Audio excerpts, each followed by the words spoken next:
I tried to beat Pokemon Sapphire with only fighting types. My first encounter is my starter Cornell the Torchic, who isn't a fighting type but will be upon evolution. Torchic and his 5 comrades that will later join him have one goal: to beat Steven and become champion, but that's way easier said than done. In a Nuzlocke, if a Pokemon faints, it's dead forever, and I can only catch one fighting type Pokemon per new area. The other Hardcore Nuzlocke rules are on the screen. Let's get started. Immediately in Petalburg Woods, I find a Shroomish who is also not a fighting type but will be upon evolution like Cornell. I name him Harvard for obvious reasons, but with an attack IV of 3, I don't think he's getting into Harvard. You are still my favorite Pokemon though. Since I can't get any real fighting types, I decide to take on Roxanne and her rock types with Cornell and Harvard. She leads off with Geodude and I with Harvard. I hit a 2-turn Bullet Seed for massive damage as the rock sets up a defense curl. Roxanne heals up, but it doesn't matter because a 2-hit turn Bullet Seed crits and KOs Geodude.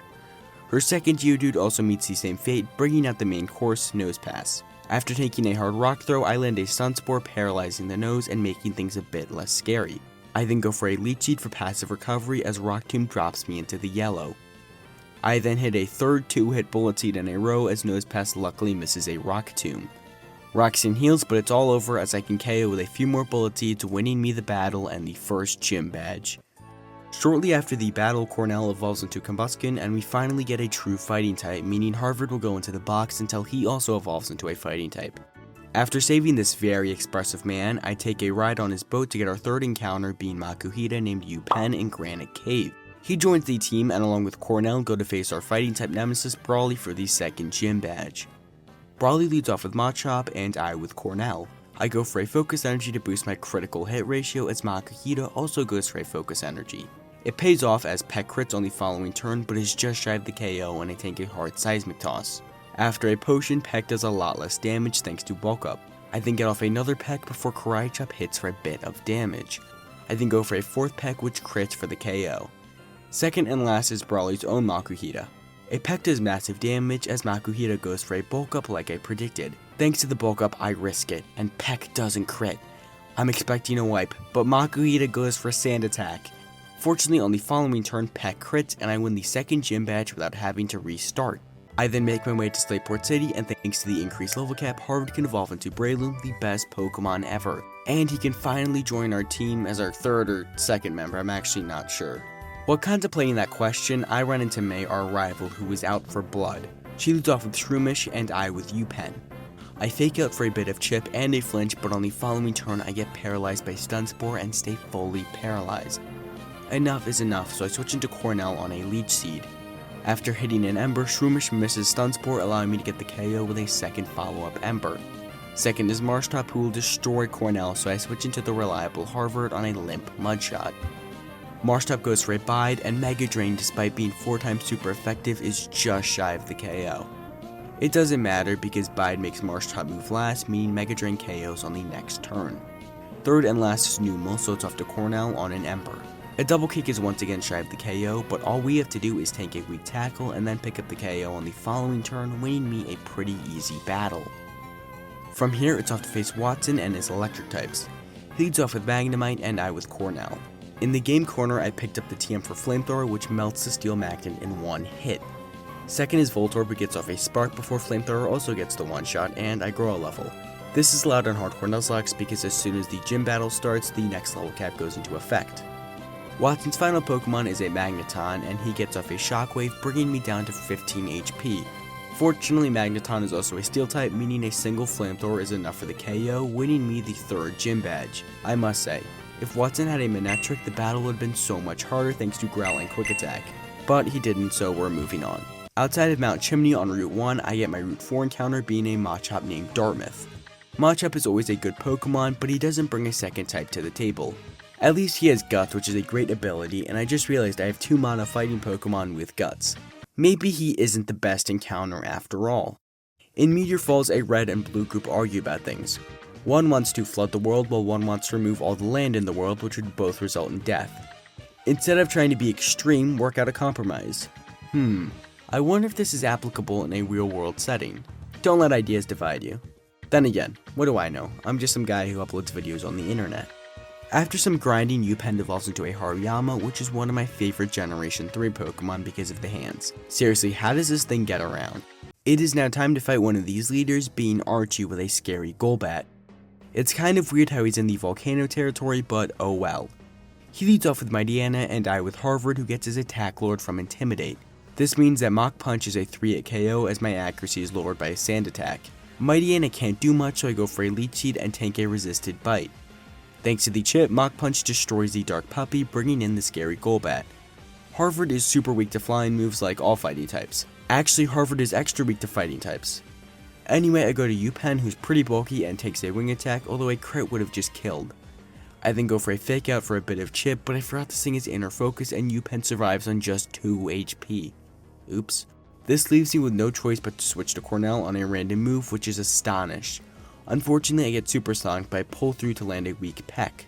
I then risk it and take a wing attack before breaking through confusion and getting the KO with a flamethrower. This is what I should have done in hindsight instead of going for the peck. Last is Sharpedo, so it's back to Harvard on a crunch. After some healing shenanigans, a Mach Punch gets the KO, winning me the battle, although I did get pretty lucky. Man, I've been getting pretty lucky with my runs lately. In Larvidge Town, I have a fight with Flannery. She's the 4th gym leader and uses fire types. Her Torkoal is pretty bulky and scary with Overheat, but luckily she leads off with Slugma. If you know anything about Slugma, you know this thing can be taken advantage of because it's so weak. I found the Sand Attack TM on my way to Meteor Fall, so that really helps as well. Anyway, she leads off with Slugma and I with Upen. I go for a fake out for a bit of chip and then start spamming Sand Attack. Unfortunately, I forgot this thing is Sunny Day, meaning if Torkoal comes in and the sun is up, it's gonna sweep me. So I really have to play around this. I keep spamming Sand Attack until Slugma is at -6 and then I switch to Cornell on a Smog. Using the bulk up TM I got from Brawly, I raise my attack and defense while tanking 2 non-poisoning Smogs in the process. At +6, double kick KOs the Slug in 1 hit, bringing in the second Slug who also meets the same fate. Last is the bulky Turtle, and even at +6, 2 double kicks won't KO. Luckily, the second one crits, winning me the 4th gym badge. Unfortunately, I don't have any breathing room because it's off to face dear old dad and his normal types. This should be easy, but his Slaking has the base stats of a legendary, so I'm gonna need some luck. He leads off with Slaking and I with Upen. On the attack turn, I go for a fake out for a bit of chip. On the loafing turn, an arm thrust does massive damage, and on the next turn I tank a facade before getting off a sand attack, even though I should have hit arm thrusts. I then go for a set of arm thrusts which are just shy of the KO, meaning Norman heals up. Luckily on the next turn I get 4 arm thrusts which crits for massive damage. And then I go for 2 more arm thrusts, one of which crits again to take out Norman's first Pokemon.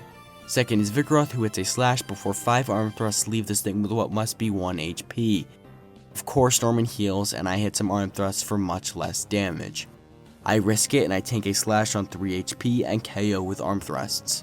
Third and last is a second Slaking, so it's off to Harvard on a weak feint attack. I then decide to go for a Leech Seed for passive recovery. Slaking loves going for Focus Punch, meaning a few Mach Punches later, Slaking is down and I've claimed the 5th gym badge. Although when scripting this video I noticed a mistake. I should have switched out Upen for Cornell or Dartmouth when the Vigoroth came in, who would have been able to KO. Those were 2 crits I did not need to risk. In Nuzlocke, it's always super important to play around critical hits, and it will bite you if you're not careful. A few videos ago, I risked 2 Pokemon to crits and they both died, meaning I wiped, and I did not beat Lance, which is very unfortunate. By the way, I am making a follow-up video to that soon, so subscribe if you're interested. Also, leave a comment letting me know what other challenges you want me to tackle next. On my way to Fortree City, it's time for another May battle. She leads off with a non-evolved Shroomish and I with Cornell. I go for a bulk up for some reason even though I don't need it and tank a headbutt. On the next turn, Shroomish actually lives a flamethrower because of the rain and goes for Leech Seed, which is annoying. Luckily this is remedied as Shroomish is taken out on the following turn. May then sends a Numel instead of Marshtop. The bulk up actually came in clutch because a double kick KOs which brings in Marshtop. This is a Pokemon that Cornell cannot face. I switch into Harvard on a Mudshot for a bit of damage. Marshtop then goes for a takedown which whiffs before a Mega Drain hits and it doesn't KO for some reason, I'm not sure why. I understand Breloom's special attack is questionable at best, but come on. Critical hit takedown on the following turn for massive damage, but Mega Drain closes out the fight, winning me the battle. And the last May fight. Leader is Winona, who is scary, but more on that in a bit. For now, I can pick up my last 2 encounters, Heracross and a Meditite. Meditite is found on Mount Pyre, but Heracross is only found in the Safari Zone. I've only been in the Emerald Safari Zone once when I played Pokemon Ruby with only ground types. The rest of that video actually never made it on YouTube, and I filmed that almost 2 years ago, so I forgot how to catch Safari Zone Pokemon. The first step is to backtrack to Mossdeep City and obtain the case. Unfortunately, I didn't know this, so I spent forever hunting in Lily Cove City. Eventually, I found the case needed to unlock the zone, and I can start hunting for Heracross. While I'm looking for the elusive horn Pokemon, let's talk about the next gym leader, Winona. She uses flying types, and with all fighting types, this is going to be an issue. Luckily, I do have some checks into her team. For starters, according to my calculations, a Guts boosted Facade from UPenn should always take out her lead Swellow. Her Skarmory can be countered by my fire moves from Cornell, and Pelipper can be taken out by Brute Force by Breloom's massive attack stat. This just leaves her Dragon Dancing, Earthquake, and Altaria, which is devastating. I honestly don't have a plan for this thing other than to wing it and hope for the best. There's really not much I can do to plan against this thing. Eventually in the Safari Zone I find a Heracross named Brown and manage to catch it. If I didn't catch it, the run wouldn't have been over, but a lot harder. Heracross is more of a backup Pokemon. His bug type doesn't bring much to the table and won't do much until the late game fights. You could argue they'd be good for Sydney and Tate and Liza, but they can be checked by other Pokemon. You'll see how I handle Tate and Liza later. I also go to Mount Pyre and pick up my final encounter being Yale the Meditite, which is the best encounter I can get. In fact, that's why I picked Sapphire over Emerald, because you can't get Meditite. The run would have been a huge uphill grind without it, and it has huge power raising its attack. It's now time for the 6th gym leader Winona, the trainer I was dreading, and yeah, this is a massacre. She leads off with Swellow and I with UPenn. Swellow has double team, meaning I need to get somewhat lucky. Swellow sets up a double team and Facade connects for the KO, meaning we take no damage other than burn, which is great. Second is Skarmory, who obviously won't die to a Facade, so I switch into Cornell on a sand attack, which could be an issue. Aerial Ace hits and almost takes me out, but luckily Overheat is enough for the one-hit KO, but it lowers my special attack significantly. Pelipper takes the field, and it's over for Cornell. There's simply no point in switching on a Water Gun, or worse than Aerial Ace and taking unnecessary damage. There's also an opportunity cost if I lose more valuable Pokemon. The reality is Blaziken isn't the best Pokemon for the late game. Cornell was my starter and will forever be missed. With a heavy heart, he takes a Water Gun to the face, destroying him. Harvey takes his place where his fallen brethren stands, and Pelipper just goes for a Protect. Okay, and then he goes for another Protect. What is this dude's issue? Pelipper threatens to go for a third Protect, but I get off a Leech Seed for passive recovery. A Headbutt then does decent damage before he misses a Supersonic. Then Pelipper protects again, so I can't hit my move. Then he fails a 5th Protect before a Headbutt destroys him. However, an Aerial Ace would have killed me from every range, but it wouldn't have been the end of the world if Harvard died. Thank you for sparing my favorite Pokemon, Winona. Last is the scary Altaria, who Harvard can KO, so it's off to Dartmouth on a massive Aerial Ace. Suddenly, I know what I must do again. Dartmouth wasn't used much because he was somewhat useless if I'm being honest, but his sacrifice won't be in vain. On the following turn, he is destroyed by an Aerial Ace, marking the second death of the fight. This does get me a free switch into Brown for his debut battle. Like Dartmouth, Brown is gonna die. He hits a Horn attack for a bit of damage before being destroyed by a 4-time super effective Aerial Ace, sending him to the grave. Like Dartmouth, you weren't on the team long, but you won't be forgotten. UPenn comes down and takes an Aerial Ace down to 49 HP before he destroys the Cloudbird, winning me the 6th gym badge, but not without sacrifice. RIP Cornell, Dartmouth, and Brown. When planning for this fight, I expected to lose about half my team. There was no way around it, and I had no access to electric or ice coverage. Emerald just doesn't diversify the movesets of Pokemon for some reason. I did definitely get lucky against Pelipper, however, so that's nice. But at this point, things are looking grim. I just have Harvard, UPenn, and Yale. These 3 Pokemon are great, but can they beat what lies ahead of them? The answer is yes. You see, Yale might be one of the best Pokemon in this game. He is a physical and special sweeper due to his fighting and psychic type, meaning I can set up Calm Minds and bulk ups and go to town with stab psychic or fighting moves. Plus, with access to the elemental punches and Shadow Ball, this run is more than doable. From now on, this run will be known as Yale and Friends. Let's keep going. After leaving the hell that happened in Fortree, I'll never be able to look at that city the same. I meet an old couple on Mount Pyre. Apparently Archie took the red orb for the blue Pokemon. Logic 101, I suppose. I'm not sure what he was thinking. I track him to his lair, but he gets away, meaning it's Psychic time against Tate and Liza. They seem scary, but with Yale's Psychic type and Harvard's Grass type, I'm not too worried. The twins lead off with Lunatone and Solrock, and I with Yale and Harvard. A Shadow Ball from Yale almost KOs Lunatone, and Psychic almost KOs Harvard. It isn't worth noting that we were dead to approximately 2 rolls of damage. Fortunately, he does connect with Giga Drain to KO the Lunatone. This is a huge problem, however, as I should have gone for Solrock to gain more HP. Can't switch to U-Pen on a Psychic, but I have no choice but to let Harvard go. RIP, you are my favorite Pokemon of this run, and you will fly high. Yale gets off a Shadow Ball, which is just shy of the KO, but Solrock goes for Psychic into Yale. You idiot. Giga Drain then picks up the KO, winning me the battle and the 7th Gym Badge Deathless. The AI in this challenge has been super weird, and I'm not sure why Solrock went for Yale. If anybody in the comments could explain, that would be great. Harvard wasn't super needed, as you'll see later, but still, maintaining a solid trio with good synergy is nice. I then dive underground for a bit before coming across Archie and Kyogre. Archie doesn't like me for some reason, so he wants to fight me. He leads off with Mightyena, and I with Yale. Yale doesn't have any fighting moves yet, so dark types counter him pretty well. This means I switch into Harvard on a takedown for a bit. I then go for a Leech Seed to remedy the damage as I get scary faced. Since I need Harvard for Sharpedo, I switch to U-Pen on a Swagger. This is bad, but it's not the end of the world. I risk it and hurt myself as Mightyena misses a takedown and Leech Seed heals the damage done to U-Pen. I go for a Fake Out, which fails because it's not the first turn, and Mightyena hits the takedown it missed on the last turn. Archie then heals his dog, and I go for a Sand Attack for whatever reason, I'm not sure why. I then pivot to Yale on a takedown which misses. I use Bulk Up, raising my physical stats before getting Scary Faced. I then proceed to get Swaggered, but I still get off my Bulk Up, bringing me to +3 attack. Mightyena does miss a takedown, but I do hurt myself, which sucks. Mightyena then actually misses another takedown, so I go for Psychic, which obviously fails. I'm really not sure what I was thinking. Plus, I was going for Bulk Up, so there was no point in doing that. I then go for a 4th Bulk Up as Mightyena goes for a failed Roar. I am really dragging this out, huh? At this point, Leech Seed KOs Mightyena, so I didn't even get off an attack. I think that might have been the longest portion of a script I've dedicated to a Team Aqua fight. And that was a Dark-type Pokemon and a fighting challenge.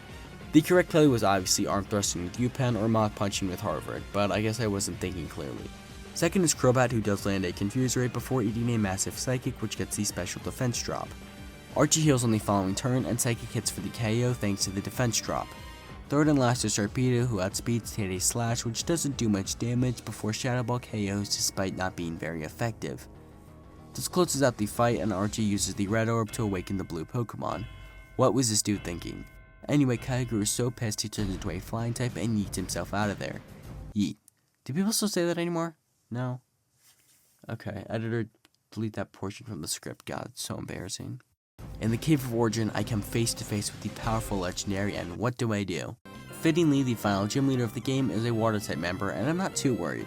We have a pretty decent matchup, and no Kinger, so I don't think this is going to be as bad as some other fights in this game. He leads off with Love Disc, and I with Yale. Love Disc outspeeds and lands a Sweet Kiss, confusing me, but I get off my Bulk Up to raise my physical stats. On the next turn, I get off a second Bulk Up before eating a Water Pulse. It appears we are speed tied as Love Disc goes for a Water Pulse, and I hurt myself with Confusion, which activates my Citrus Berry, bringing me up to almost full HP. Unfortunately, I hurt myself again as Water Pulse brings me down to 40 HP, meaning enough is enough. Luckily, I break through Confusion, and thanks to Brick Break, which I found in Sootopolis City, Yale destroys the Harpert, bringing in Wallace's second Pokemon, a Whiscash. Whiscash survives a Brick Break on a bit of HP and adds a Water Pulse, leaving me in the red. Wallace heals up, and Brick Break is again shy of the KO. Luckily, I can outspeed and take out the Jolly Whale on the following turn as Wallace sends in Celio. Wallace sends in Celio, whose Ice type isn't doing it any favors. Fourth is Seaking, and we all know how Seakings are. They are, well, Seakings. Last is Milotic, who is destroyed by a critical at Brick Break, making a complete sweep of the Water Gym. That's all 8 gym badges obtained, and now onto the final stretch of the game. In Victory Road, I have a final fight with Wally, who is destroyed by a Bulk Up from Yale and a Calm Mind sweep. As usual, he is pretty underwhelming. Alright, let's talk Elite 4 teams. The squad I'm bringing is the same 3 Pokemon I've used. Yale is here, and obviously Harvard and U-Pen are here to support him. I'm sure they're going to find some niche in some way. I believe this is the first time I'm going into the Elite 4 without a full party of 6, so this should be fun. Let's do this and avenge Cornell, Dartmouth, and Brown. First in the Elite 4 is Sydney, the Dark-type trainer. He leads off with an intimidating Mightyena, and I with Yale. I set up a Bulk Up and take a weak Crunch. From here, even at neutral attack, a single Brick Break gets the KO, taking out Mightyena and Sydney's next 3 Pokemon. His last Pokemon is Shiftry, who does fake me out, but it doesn't matter because another Brick Break KOs, winning me the battle. Second is Phoebe, the Ghost-type trainer. She leads off with Dusclops and I with Yale. I go for a bulk up on turn 1 before taking a Shadow Punch for a bit of damage. On the next turn, Shadow Ball gets the clean one-shot due to it being physical in this generation. Second is Banette, who we outspeed and kill with one Shadow Ball. Third is Sableye, whose Dark type means it lives a Shadow Ball but just goes for an attract. Phoebe heals up and we don't get immobilized, but once again Shadow Ball is just shy of the kill. Luckily on the next turn we don't stay attracted and outspeed for the KO. Her final two Pokemon are taken down by a Shadow Ball apiece, winning me a pretty easy battle, although it could have gotten scary. Third is Glacia. She leads off with Glalie and I with Yale again. I set up a bulk up to raise my attack and defense before tanking an Ice Beam. From there I outspeed and KO all of her Pokemon with a single Brick Break, winning me a pretty easy battle against what is normally a pretty hard trainer. Last in the Elite Four is Drake, and Yale can single-handedly sweep his team like he's been doing with the past Elite Four teams.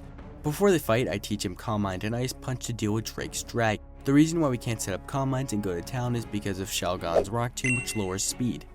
This would prevent a sweep as Drake's Pokemon could then hit me and I would eventually die. This means I'm gonna have to figure out a way to neuter the Shelgon. The Pokemon for that job is U-Pen. His job is to absorb Rock Tombs and go for sand attacks. Eventually I get Shelgon to -6, so I switch into Yale on a missed Dragon Claw. I then set up a Calm Mind, raising my special stats before taking a weak Dragon Claw. I then go for a bulk up as Shelgon misses a Rock Tomb. An Ice Punch on the next turn doesn't KO as Dragon Claw connects. Drake heals up, so I take this opportunity to boost my special attacks to +2. From here, Ice Punch gets the KO. Second is Flygon, who outspeeds but sets up the sand, meaning Ice Punch is more than enough for the KO at +2. Third is Salamence, who outspeeds and goes for Crunch, hence the bulk up. Like Flygon, Ice Punch gets the one shot. Fourth is Alteri, who we actually outspeed and knock out with, you guessed it, an Ice Punch. Fifth and last is a second Flygon, who outspeeds with a Dragon Breath, leaving me in the yellow before being knocked out by Ice Punch. That's 3 Elite Four members defeated, and I only used 2 Pokemon, and all I needed to do was dodge some crits. Don't do that, by the way. Last is the champion Steven. He is a Steel-type trainer, but he has some very scary Pokemon. Metagross and Claydol are Psychic types, and he leads off with a Flying Skarmory, so this isn't a free battle. He leads off with Skarmory, and I with U-Pen. I go for a Fake Out just to get that bit of chip, and then on the next turn I get Toxic, putting me on a timer. I then go off some Arm Thrusts, which only hit twice unfortunately. Skarmory then sets up Spikes, his Arm Thrust hit for a bit of damage, and then Air releases massive damage. Fortunately, some more Arm Thrusts bring this thing into the yellow as Poison brings U-Pen into the red. I know what must happen. With a heavy heart, U-Pen stays in and takes the Air Relays and is sent to his friends in the great beyond. U-Pen's sacrifice gives him a free switch into Harvard, who takes damage from the spikes. Harvard has one job, and that's to get off a final Leech Seed. He does so, and a 4-time super effective Air Release destroys him. RIP. You were here from the beginning, and you were here from the end. Thank you for your service. Yale stands alone, the last to join the team, and the last to fall. Spikes do damage, but Harvard's Leech Seed recovers him. I go for a bulk up so Air Release's damage is nullified. Combine that with Leech Seed, it's really not doing much damage. Skarmory is pretty low, meaning Steven heals up, allowing me another free bulk up. Brick Break is then just shy of the KO, meaning I get hit by Toxic. This would be awful, but I put a Pecha Berry on Yale to cure his poison. Leech Seed doesn't kill, so I have to use another Brick Break to take out Steven's first Pokemon. Second is Armaldo, who's destroyed by a single neutral Brick Break. Third is Cradily, who also goes down to a Brick Break. This thing has given me issues in the past, so a one-hit KO is nice. Fourth is Aggron, who goes down to another Brick Break, but the streak of one-hit KOs is over as Metagross takes the field. Brick Break doesn't KO as Psychic does massive damage, and he heals up with a Citrus Berry. Fortunately, the Citrus Berry isn't enough to save him, and Metagross is obliterated by another Brick Break, leaving the Psychic-type Pokemon Claydol. I go for a Brick Break, which does decent damage, as Earthquake does a bit. Since Claydol is at half health, another Brick Break should KO. Brick Break connects, but it's not enough, but Steven sets up a Reflect. Steven heals up, and Brick Break breaks the screen and does massive damage. This means I can outspeed and then KO on the following turn with a Brick Break, winning me the battle and the entire run. This was a super fun run. Having only 6 encounters made for a super fun challenge, and losing half of them in one battle made for an amazing playthrough. I was inspired to make this video from Flygon HG, and in that video he lost everything to Winona except for Meditite. In that video he said that Medicham could handle the rest of the game, but he died to some RNG, meaning he could never prove it. I believed him, but man, I was not expecting Medicham to put in that much work. If I lost Meditite, the run would have been flat out over. The best part about Nuzlocke is using Pokemon you'd never use, and this definitely applied to Yale. On another note, I have been trying to upload more. 2024 by far was the worst year for me in my 3 years on YouTube. Only putting out 9 videos was not my goal. I do lead a pretty busy life, and YouTube isn't something I can put in front of me at the moment. My goal is to put out 1 more video this year and then put 25 videos out in the year 2025. Thank you so much for being patient. Big things are coming soon, I promise. Have a great day, and I'll see you later. Peace.